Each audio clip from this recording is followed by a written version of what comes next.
guys, my name is Jamie Jo, my channel name is Bananajamana, and today I'm going to teach you guys how to make comic book shoes. These are the shoes that I'm going to be using, and they're just plain converse shoes, and now we're going to make them fun. For this project, you're going to need a pair of shoes, a comic book, some scissors, something called Podge, which is like a white glue, and today I'm using extra glossy. You'll also need some paintbrushes and some paint of your choosing. The comic book that I'm using is actually a graphic novel type thing, so that basically means it has a whole bunch of different comics inside of it, and the paper is a bit glossier and just nicer. The first thing I did was I went through all the pages and then I marked the pages with a sticky note if I liked it. So getting started, the first thing I'm going to do is cut out pictures of all the main characters that I like. Now that we have this done, we're actually going to cut around the characters. These are the pieces that we're actually going to put on last, but I wanted to make sure that we had all of the main characters that we love out and ready to go. Now that these are done, we're going to prep the shoes. To do this, we're first going to remove the shoelaces, and then I'm going to take some small hand towels and stuff them inside the shoe to help fill them out. This will enable you to apply pressure when you're trying to stick all those things on. For this part, you can also use newspaper or regular paper. Now that it's prepped, let's move on to the next part. Since we're going to save these images for last, we're going to go through and find some small panels and other pages that we like and cut them out into small pieces. Once you find pieces that you like, you're just going to cut them to the shape of the shoe and stick them on.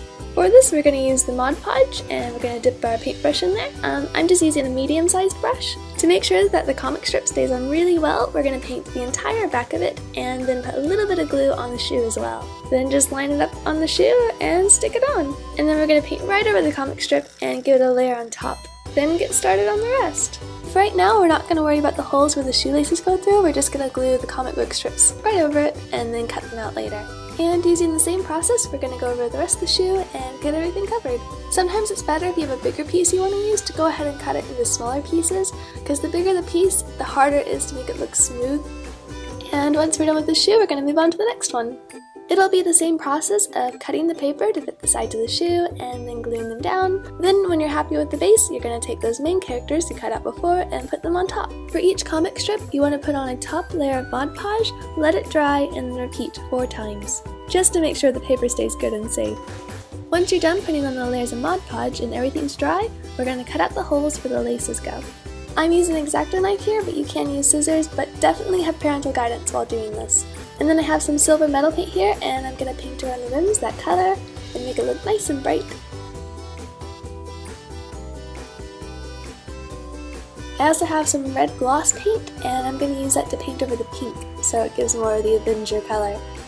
Once we're done with that, I'm going to take some red fabric and glue it to the inside of the shoe. Once everything's done and you're happy and it's dry, we're going to take the laces and put them back on the shoe. And I went ahead and exchanged my laces for white laces because I thought it would look nicer. And here's the finished comic book shoe.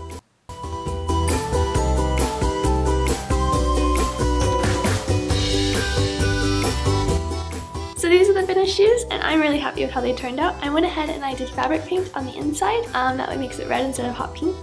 Here's the left shoe. I have Iron Man over here, him on the front, and it's kind of an Iron Man themed one. And then the right shoe is this one, which turned out a bit better since it was the second one I did. We have Captain America on the side, Scarlett Johansson, a fun front style. Yeah, but I'm super happy with how these turned out. Thank you for watching. I hope you enjoyed the tutorial, and be sure to like and subscribe to DreamWorks TV. Bye! Take some clay and smear it along the edges of the paper. This will give it more of that fossil texture and shape, and also hide the paper edges. So far the project should look like this. Now we're going to take some brown paint and paint over the shadow part of the T-Rex. Once this is done, we're going to let it set up and work on the edges of the box. I'm painting the bottom portion of the box lime green, but I'm not going to touch the inside yet because I'm going to paint it a different color.